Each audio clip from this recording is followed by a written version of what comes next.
Hare Krishna. I welcome all the devotees to Bhakti Sangha Japa conference call. Today we are very fortunate to have His Grace Keshav Anand Prabhuji to enlighten us on topic Srimad Bhagavatam, 4th canto, 15th chapter, 4th verse onwards. Hare Krishna Keshav Anand Prabhuji, please accept my humble obeisances. Srila Prabhupada ki jai, Guru Maharaj ki jai. Please take over the call, Prabhuji. Yeah, Hare Krishna. Okay, so thank you for this call, and I think we are reading Srimad Bhagavatam 4:15, 4th canto, 15th chapter, 4th verse. Let's read this. Om Namo Bhagavate Vasudevaya. Om Namo Bhagavate Vasudevaya. Om Namo Bhagavate Vasudevaya. This is Srimad Bhagavatam, 4th canto, 15th chapter, 4th verse. And the verse reads like that. Ayam tu prathmo ragyam puman prathayita yashaha prithur nama maharajo bhavishyati prithu shravaha. Translation Prabhupada by Srila Prabhupada. Of the two, the male will be able to expand his reputation throughout the world. His name will be Prithu. Indeed, he will be the first among kings. Prabhupada. There are different types of incarnations of Supreme Personality of Godhead. In the Shastra, it is said that Garud, the carrier of Lord Vishnu, and Lord Shiva and Ananta are very powerful incarnations of the Brahman feature of the Lord. Similarly, Sachipati or Indra, king of heaven, is incarnation of the lusty feature of the Lord. What's this? Anirudh is an incarnation of Lord's mind. Similarly, King Prithu is an incarnation of ruling force of the Lord. The saintly person, great sages, predicted the future activities of the King Prithu was already explained as partial incarnation of the plenary expansion of the Lord. Okay, so that's it. Om Ajnanatimrantasya Jnananjana Shalakaya Chakshurum Militam Yena Tasmai Shri Gurave Namah. Srila Prabhupada ki jai. Namo Vishnu Padaya Krishna Prishthaya Bhutale Srimate Bhaktivedanta Swami Namine Namaste Saraswati Deve Gaurvani Pracharine Nirvisheshunyavadi Paschadeshta. So we are here. We are talking about Prithu Maharaj and his appearance, and Dhruva Maharaj is long finished that story, King Vain, and now Prithu. I think the previous chapter mentions about the activities of King Vain, and then how he was killed by, actually was overthrown by Brahmanas. And he was actually assassinated, by the way. He was killed, by the way. And then they churned his arms, and Prithu and his wife, Archi, whose name was Archi, they appeared. Now, how they do that, I don't know. How you churn a person's arm and you get people out of it. We have no idea of this, that kind of science. You can get people out of male-female copulation, that you can do, or maybe in vitro fertilization, that can also be done.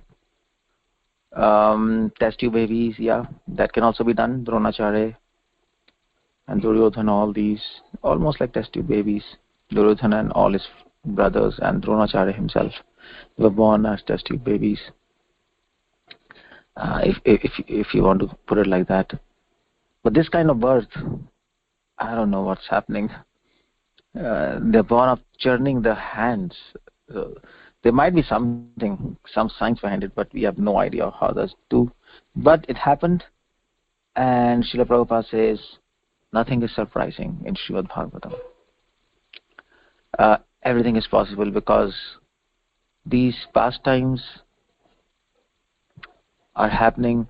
Many of the pastimes of Srimad Bhagavatam are happening on our planet or on other planetary systems. And And it is said nothing is impossible in Lord's creation. So in fact, I mean to say, this is nothing. Brahmaji produces his sons from his mind. They are called Manasputras. All these Prajapatis and initial Saptarishis, Narad Muni himself, they are all Manasputra from mind. How do you do that? Mahabharata says Kunti was born, Karna was born from the ear of Kunti. How do you do that?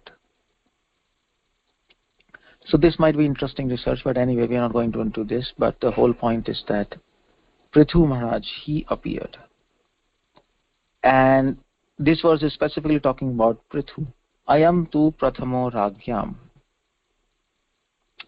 Now, it is said, Ayam tu prathamo ragyam. He was prathama. Prathama means the first. Prathama means first, of course, prathama in Sanskrit. But here the word is the first. The first among kings. Ayam tu prathamo ragyam. He was the first among kings. The whole point is he was the first of his own kind of all kings in the history. That means he was the best among the rest.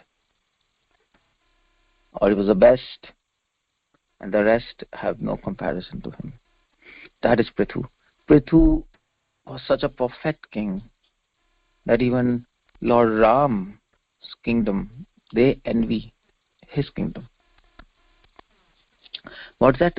I think when I was a child, we used to have that advertisement of Onida TV, television. And they used to say, neighbors envy and owner's pride. It's almost the same thing. Prithu's kingdom, Prithu was such a perfect ruler of his own kind, unparalleled. He was Shaktivesh avatar of Lord. That is why he was such a perfect king. We'll talk about it, but at the same time, the first point is to note here is, Ayam tu prathamo ragyam. The word prathama indicates that he was the first of his own kind, was unparalleled, unexcelled. His kingdom was glorified much more than the kingdom of Lord Ram, although he's not as famous as Lord Rama. Because, of course, why? Because Lord Rama, he did specific pastimes to deliver people. That was the intention of Ramayana. He did pastimes to establish dharma and maryada in the world of mortals, in the world of humans on this earthly planet, especially to deliver people. Now, that is why Ramayana became famous, because it was done for instructional purposes. But Prithu Maharaj's rule was not like that. It was not, the intention was not to instruct people in dharma or something like that. It was, his pastime was to rule the world. When specifically there was a catastrophe and calamity in the entire world, no king. That's the whole problem there. And specifically, not only no king, but people had fallen into extreme sinful activities to such an extent that that Mother Earth, she could not tolerate it, and she stopped giving jewels. She hid all the jewels and all the food in her womb. People were waiting, and there were no fruits in the trees. There were no flowers. There were no gold. There was nothing. There were no jewels in the seas. There was no food. Earth was not giving food. What to do? What can be done? Previous to Prithu Maharaj, nobody used to do farming. They were not doing farming. Earth used to give wheat and rice itself. Just like we see, just like you come to, you go to any land and you get weeds. Weeds you get, isn't it? Weeds. So you have to pull out weeds, isn't it? And then you have to grow wheat and rice. So wheat and rice used to grow like weeds.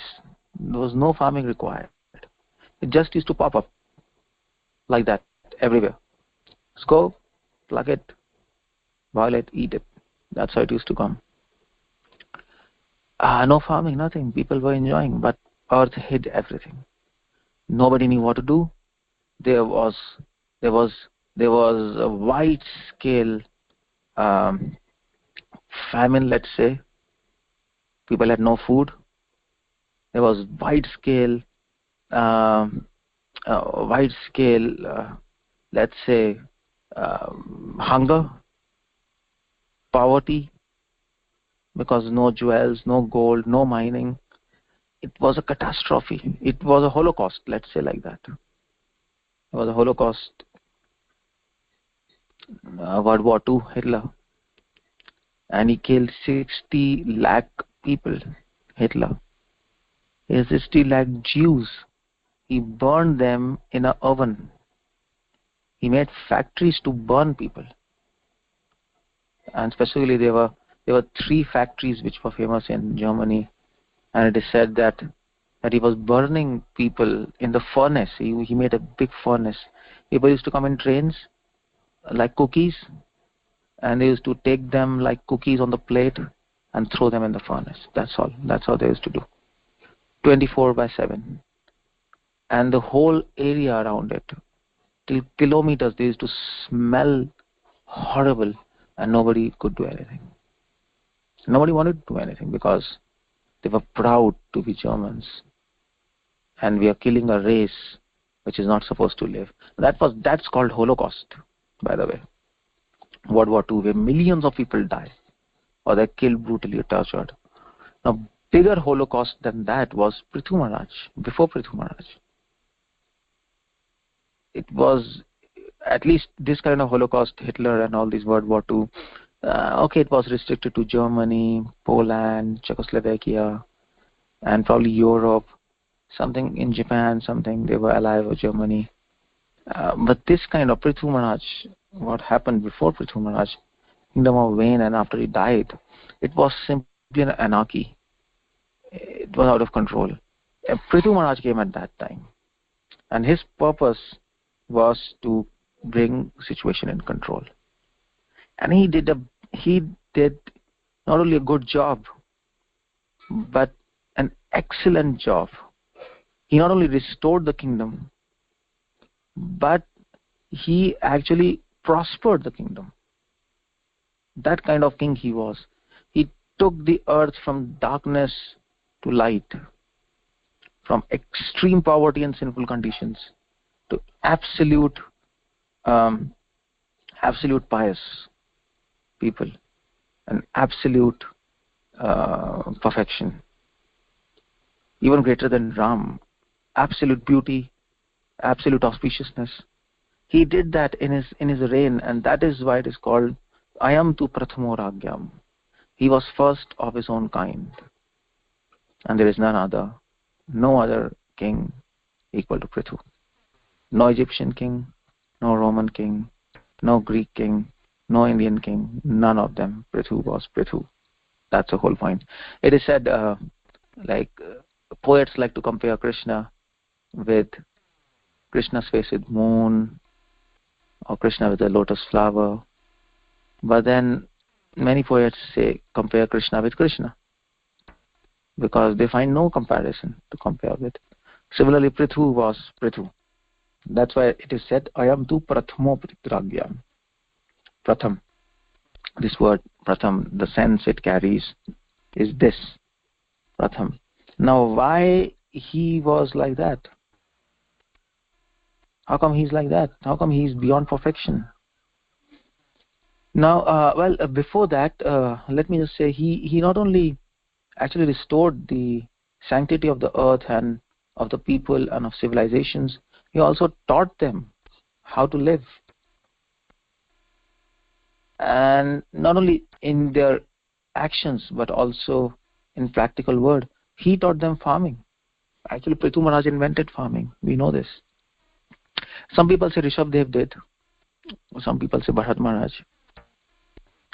At least according to Bhagavatam, it's Prithu Maharaj who actually gave the science of farming. Rishabdev and all these people, they might have revived it, or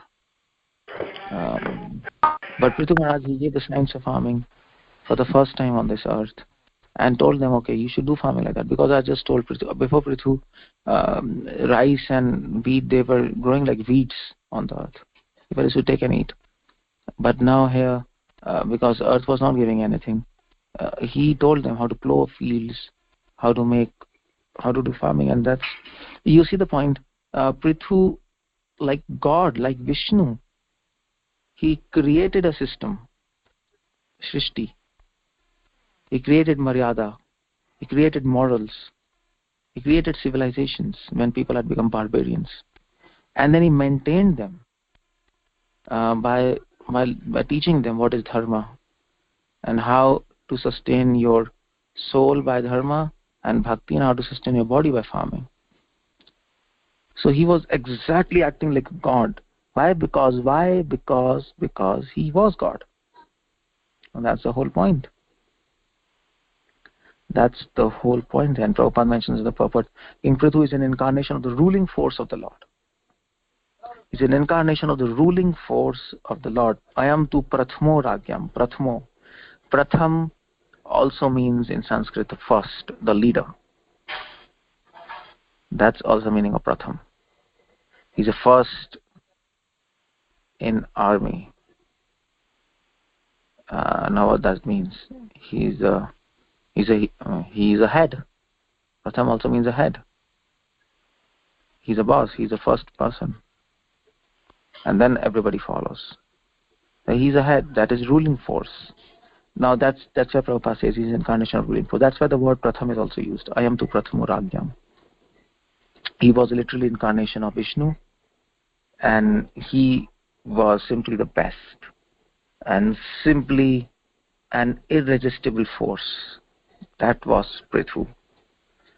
Irresistible force, a ruling force, who knew how to rule, who established the rules of ruling. That was, in fact, how Prithu ruled, it is also explained in Bhagavatam. So, Ayam tu prathamo ragyam. Now, why he's like that? Because we know from the word pratham that he is having he's the incarnation of ruling force of Lord. He's a Shakti Vaishavtar, let's put it like that. Just like Narad is Shakti Vaishavtar of Bhakti. Narad has a devotional force in him. Asatu Devala has dharmic force in them, the incarnation of Dharma. Vyasa is having the force of knowledge. He is an incarnation of knowledge. Prithu is the ruling force of Lord. So, Ayam tu prathamo ragyam puman prathayate yashaha. Now Prithu, the word is used puman. Puman means male. Now Prithu, although Prithu Maharaj, he did many activities which are beyond human scope. He did actually immortal activities no human can do. For example, he took his chariot and actually divided the earth into 7 continents. Hare Krishna, is there somebody's phone is on mute? What's happening? Okay, yeah. So he by his chariot he divided earth into 7 continents. His chariot's wheel was such big. His chariot became big like sun, and he actually circumambulated sun many times. Now this is something gods do. This is not humans do. And he did. But then it is at Puman. But he acted in spite of all these majestical activities or mystical activities. He acted like a human, and he ruled like a human. Not by his power, by the way, but by his ruling force. Ruling force means by his capacity to rule, not by his mystical power, and not by his godly power. But he ruled them with the rules of ruling. That's what he did. And he taught history, how an ideal king should be. He taught them. Puman, if you want to teach somebody, you have to be on their level. Otherwise, they don't learn. Just like Srila Prabhupada, He wanted to teach them how to do devotion. And at the end, when he was leaving his body, he became very sick. And devotees asked him, okay, you are perfect and you can do anything. You can ask Krishna to make you even not die. Prabhupada says, well, I can do that, but I'm teaching you how to die.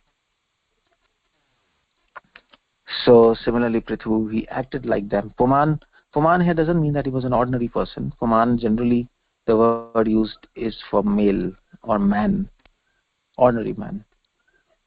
For Krishna, it is used Paramaha Pumanyo, Ishvara, Paramaha Krishna Sachidananda Vigraha, Adir Govinda Sarvakarna. Oh, sorry, in some other verse it's used Paramaha Pumanyo. He's a supreme male. Now Vishnu, so in that sense it is used. He's a male. The whole idea is he's acting like a normal human.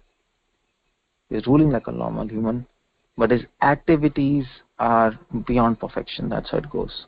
So Prathama also means perfection, by the way. So Prathama and Puman, when you join these words, then it shows that he was a perfect man. A perfect man. In his dealings, in his actions, in his ruling and everything. And Prathayatesha, and he was being prayed for. Prathayata. It's not Prathayata, it is Prathayata. So, Prathayata means to expand. He will expand. What he'll do, he'll expand Yashaha. He'll expand his reputation all around the world. That's and his name was Prithu, Naam Maharaj. Now,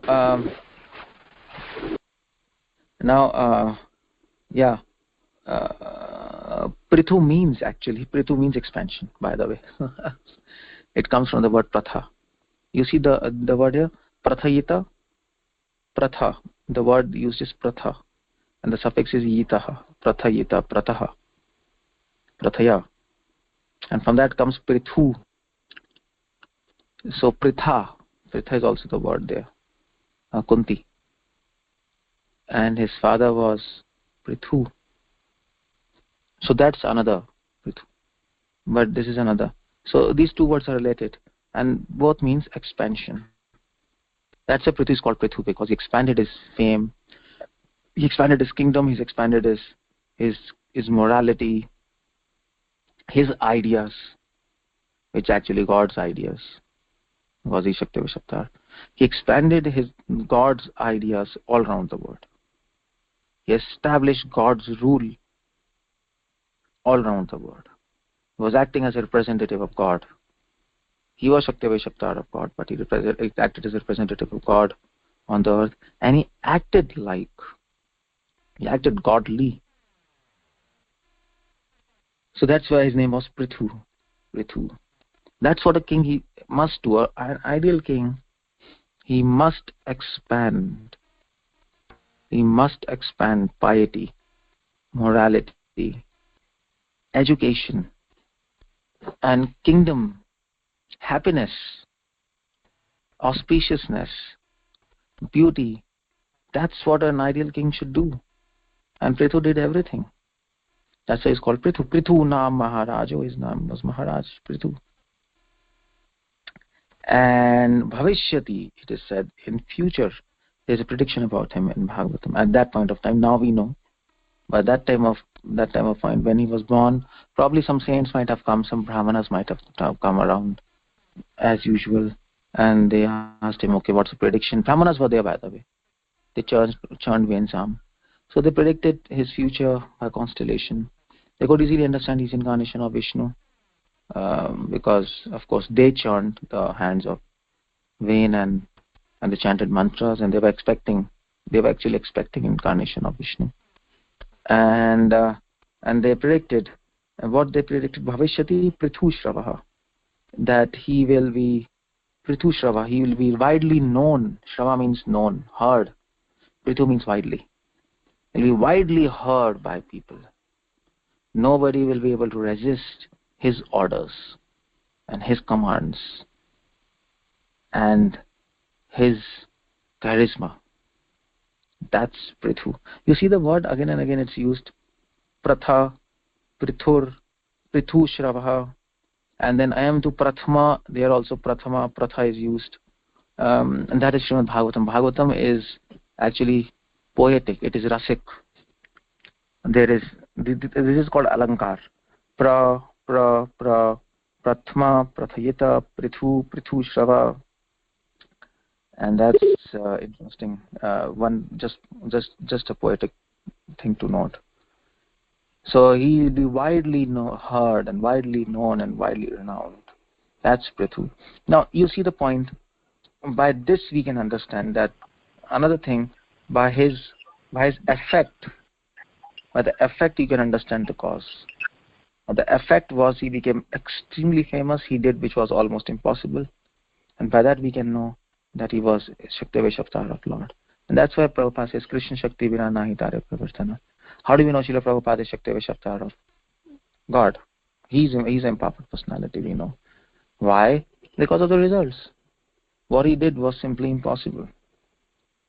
He took Krishna consciousness, a typical Indian culture, typical Bengali Indian culture, to the entire world. A typical God, Krishna and Radha, in the entire world. And people became devotees, they were chanting. Now that's impossible. And by his works, Krishna Shakti, by his Shakti we know who is he. So by the cause, by the effect you can understand the cause. And his effect was Prithu Shrava. He'll be heard, he'll be widely known. That's why you can know he was incarnation, a ruling force of Lord. And Prabhupada gives many other examples. Prabhupada says, well, there are many powerful incarnations of the Lord. Garud, he is a carrier. Lord Shiva and Ananta, very powerful incarnations of Brahman feature of the Lord. And then Indra is incarnation of lusty feature of Lord. This is interesting. It is incarnation of lusty feature of Lord. That's quite interesting, because I mean to say here, lust is not just sex. That's the whole point. Lust is not always sex, by the way. A gross manifestation of lust is sex. Lust means an insatiable hunger for matter. That's lust. It might be in any form. It might be in form of sex. That means flesh or body, another's body. That's matter. It might be in form of shopping many things, phones and appliances and whatever, electronics, whatever. And that's hunger for matter, for dead matter, for earthly things. And then lust can also come in, express itself in form of power, hunger for power. Basically, it's a hunger. Lust can also manifest itself into hunger for name and fame. That's also lust. The gross manifestation of lust is sex. It's very gross. It's like animalistic. You have hunger for somebody else's body and their flesh. You're attracted to that. Of course, that's a big power. It's impossible to control. So mostly lust is actually compared to sex, but because that's the main problem in the world, because that's where most of us are now at the present stage. That's where most of the world is now in the present stage, in the conditioned life. That is what is equated to just sex, but at the same time there's a whole paradigm of lust. It goes from gross to subtle to subtlest. Gross is sex, the subtle is the hunger for power, and the subtlest is hunger for name and fame. That's how it goes. Now, the subtle is the hunger for power and knowledge, and the subtlest is hunger for name and fame. So that's Indra all about. Indra is incarnation of lusty feature of Lord. Indra is hunger. He has hunger for power of the entire universe. Now you might say, is he a bad guy or a good guy? That's the whole question now, because by this statement, it doesn't seem that he's a good guy. He's incarnation of lusty feature of Lord. Okay, fine. But the whole point is, he's incarnation of Lord. So he must be good. That's one thing. But then it says lusty feature of God. Well, what that means? That means when you talk of lust in God, now let's talk about that. Lust in God.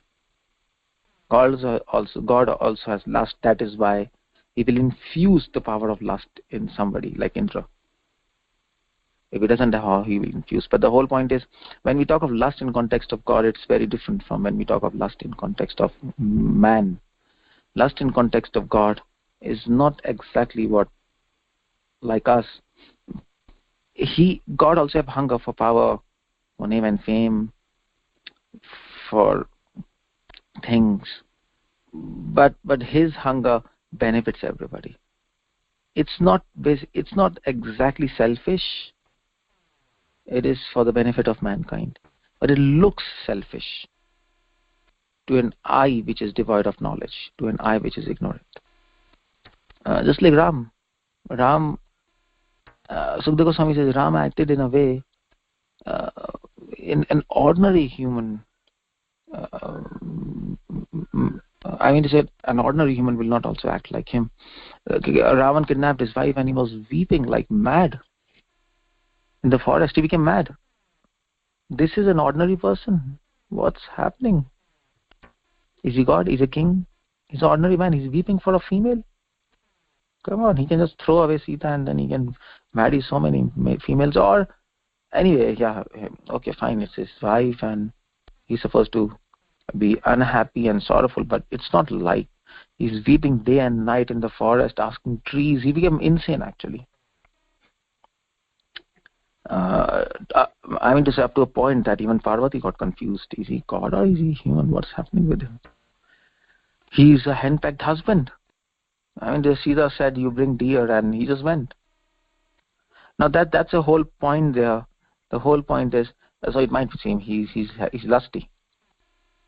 But his lust is different because Ram's lust benefited the entire world.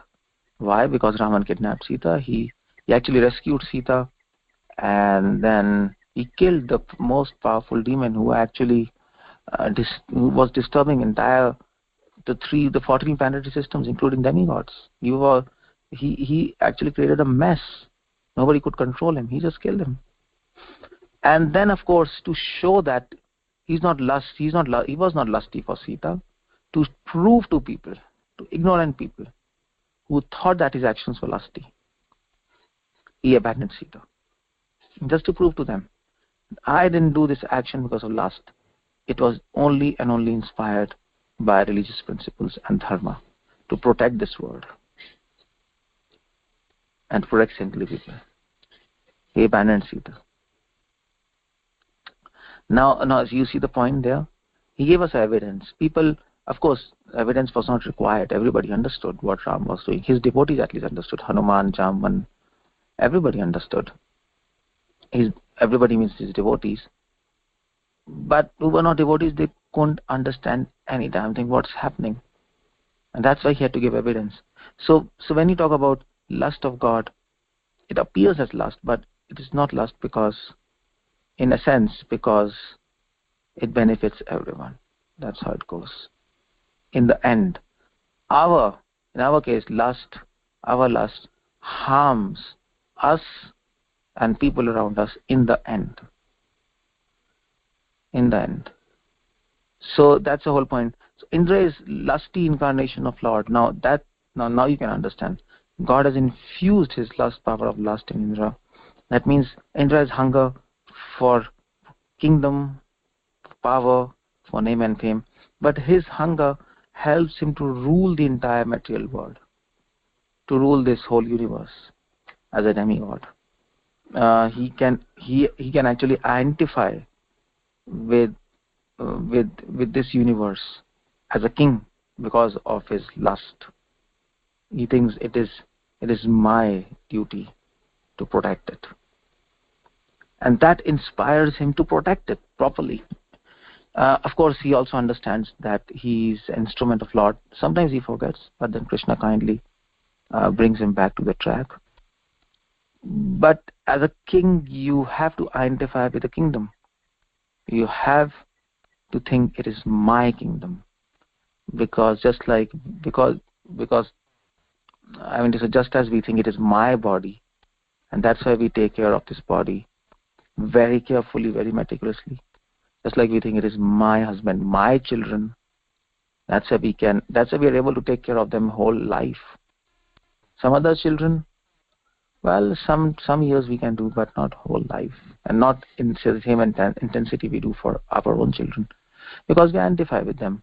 And for that identification with matter, you need lust. Otherwise, you're not able to do it. Or just like Daksh Prajapati, Krishna gave Daksh Prajapati,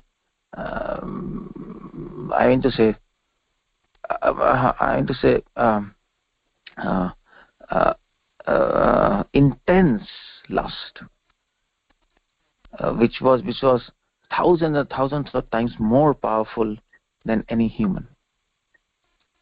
Why?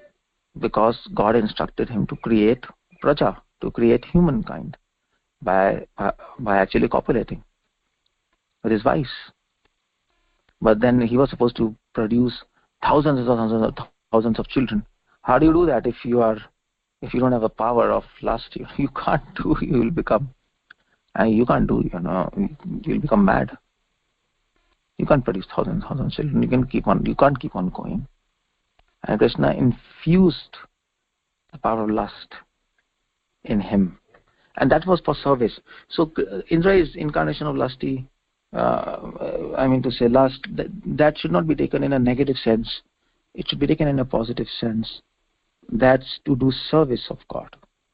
And they understand. Indra understands.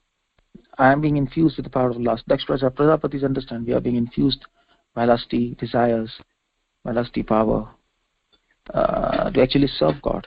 And God was happy with Daksha, and God is happy with Indra, because they're demigods. In fact, Srimad Bhagavatam says, Indrari Vyakulam Loke Mridyanti Yoge. Krishna descends in various incarnations just to kill the enemies of Indra. That's how privileged he is. That's how privileged that post is. So, that's how it goes. Indra is incarnation of lusty creature of Lord. Anirudh is incarnation of Lord's mind. We know from 11th canto that Anirudh, Narayan expands into 4 forms: Sankarshan, Vasudev, Padyam, Anirudh. Anirudh is incarnation of Lord's mind, and he was also born in Dwarka, and he controls the mind of human beings, just like department of Indra is rain, department of Agni is fire, department of Anirudh is mind. So if you want to control your mind, Sri Vaishnavas, they recommend worshipping Anirudh. They have mantras for Anirudh and they worship him. For us, no problem, because we are having Krishna with us, who has all incarnations within himself. Not just Anirudh, Pradyum, Vasudev, Narayan, everyone. So for us, it's a little easy. For Sri Vaishnavas, it's a little difficult, because they have to worship Anirudh for controlling mind. They have to worship Vasudev for actually advancing in devotion. They have to worship Sankarshan for something, Pradyum for something, and Narayan. It's pretty complex for them, pretty tiring. For us, it's easy. Krishna, that's all, finish. It's little easy and little tasty for us, because for them it becomes complicated. So the rasa goes. And King Prithu is incarnation of ruling force of Lord. The other saintly persons and great sages predicted the future activities of King Prithu, who was already explained as partial incarnation of the plenary expansion of Lord. That's Prithu. So yeah, I think I'll end here, because I've ended here. By the way, I don't want to just keep on pulling and pushing the lecture. And I think I've put the point across.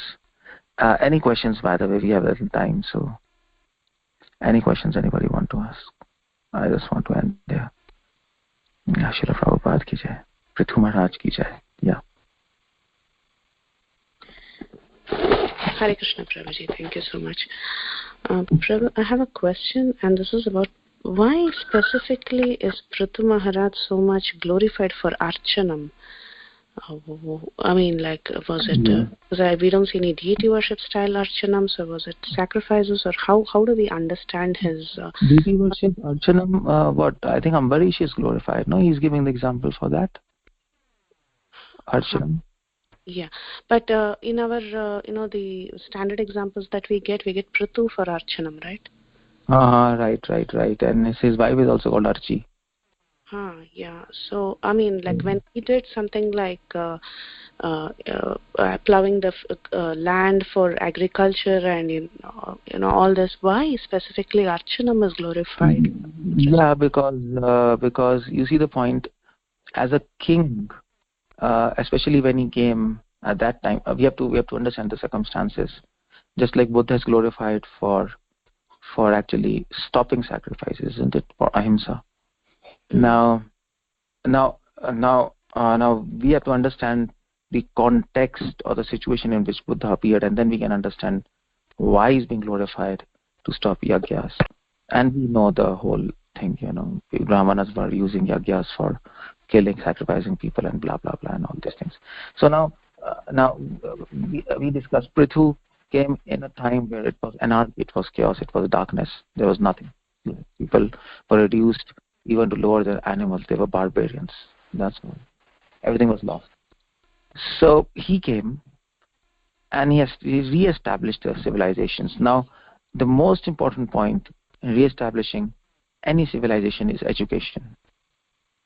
And definitely he would have given education besides farming and whatever he did. But he would have given education. He would have actually raised the character of people. And that's how you rule people. The best king, he's called 𝗪𝗪 𝗪𝗪 Rāgyā. He's the best, he's the first of his own kind. He's the best king. And any best ruler, if you read any Niti Shastra, it is said there are various levels of ruler: third grade ruler, second level ruler, second grade ruler, first grade ruler, and the first level of ruler, not the third level, second level. He rules people not by force and not by laws. Third class ruler rules people by punishments and taxation. Second class ruler will rule people by enforcing laws. And first class ruler will rule people by education, by educating them. That's all over, all Niti Shastras. So he was 𝗪𝗪 𝗪𝗪, he was a first class ruler. And definitely he would have gone for education. And for education, you need institutes. And educational institutes at that time meant temples. At that time, temples were supposed to give education. Temples were vidyalayas. People used to go to saints in gurukulas to read Vedas and whatever this and that. So basically, there was no separate educational institute and a separate temple previously. In Vedic times, there was just temple. And the monks and saints used to give them education because it was their prerogative. They were not just in puja, these saints. They were teachers as well, who were teaching them philosophy, dharma, niti, nyaya, shiksha, kalpa, vyakaran, nirukta, chand, jyotish, and all these kind of things. Puranas, upapuranas, then Vedas, Upavedas, all these branches, these people were teaching. So temples were vidyalayas. And in fact, Srila Prabhupada says, we want to make our temples as educational institute. Prabhupada says the first manifesto of ISKCON is to impart spiritual education at large, isn't it? So he definitely might have made churches, temples all around the world. Definitely would have done. Temples, after every 2 kilometers, you would have found a temple in his kingdom. A temple means college. And every child was educated to actually bring the system back to its normal condition, so that people understand what to do and what not to do, their duties. They have to understand their duties, isn't it? As a king has to say everybody's following the duties, but then people will follow the duty when they understand what they have to do. So they were educated. So this means the earth was actually full of temples, and temples means archana, by the way. Temple means deity worship. Temple means deity worship. That's the central principle of any temple, and everything revolves around that deity worship. So, because of that, Prithu is glorified in Archana Vidhi. One of the typical example is given. Now, here by Archana, we don't really understand. Now, I mean to say, we should not confuse Archana as that he taught everybody how to do deity worship. Now, that's not the whole point there. You see the point? Here, Archana is linked to education. In fact, if you read Nectar of Devotion, there are 64 principles of Archana, isn't it? There are 64 limbs of Archana, and one of the limb is, which is connected to actually deity worship, is okay. Deity worship, how do you do? There are many limbs. You offer lamp, you offer incense, you offer charmer, you offer this. But then in 64 items, that is there. Now we do small deity worship, 16 items, but Nectar of Devotion says 64 items. One of the item is Srimad Bhagavatam class. That comes in Archana Vidhi. Giving education. They are giving a class in the temple hall. That is a limb of Archana Vidhi. So Srimad Bhagavatam class, and that's one of the most important limb of Archana Vidhi, by the way. It's not lamp, it's not incense, it's not charmer, what we think. It is Srimad Bhagavatam class. And for that, the whole process is there.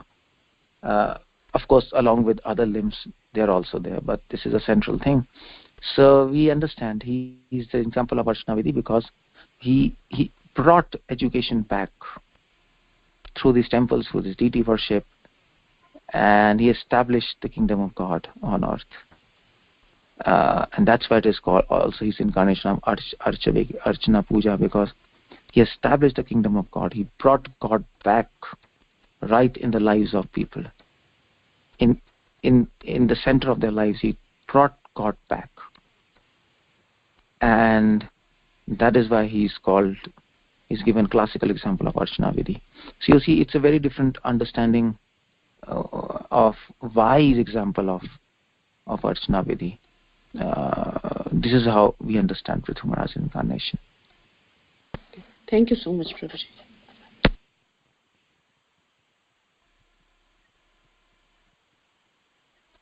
Okay, so Hare Krishna, Prabhuji. Thank you so much for the beautiful class. Is there anybody having any questions or any realizations? Yeah.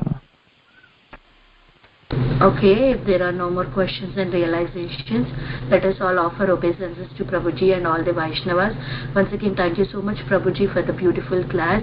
Vancha kalpatarubhyasya kripa sindhubhya eva cha patitanam pavanebhyo vaishnavebhyo namo namaha. Ananta koti Vaishnav Vrindi ki jai. Namacharya Srila Haridasa ki jai. Srila Prabhupada ki jai. His Grace Keshav Anand Prabhuji ki jai. Thank you so much, Prabhuji. Hare Krishna. Thank you, Prabhuji. Hare Krishna.